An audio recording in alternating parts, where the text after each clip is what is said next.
আজকে আমরা চলে এসেছি অযোধ্যায় রাজা দশরথের বাড়ি।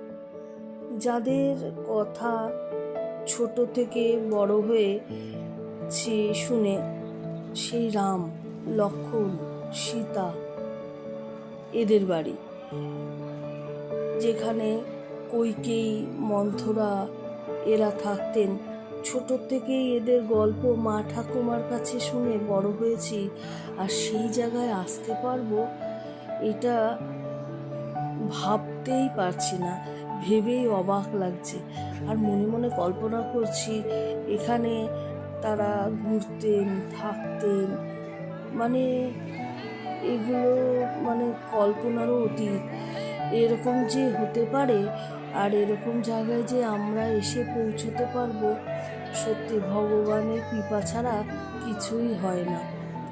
দু চোখ ভরে দেখলাম, জয়ধ্বনি শুনলাম শ্রীরামের, মনটা একেবারে ভরে গেল।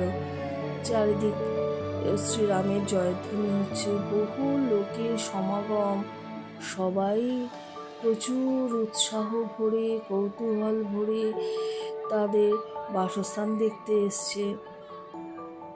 দশরথের মহল বলে কথা, তো তোমরাও আমার সঙ্গে দেখে তো আমার মন প্রাণ জুড়িয়ে গেছে। চমৎকার পরিবেশ, খুব সুন্দর, জানো তো, মহলটা দেখে তো মন প্রাণ জুড়িয়ে গেল। এবার তোমাদের কতটা আনন্দ দিতে পারলাম একটু কমেন্ট করে জানিও।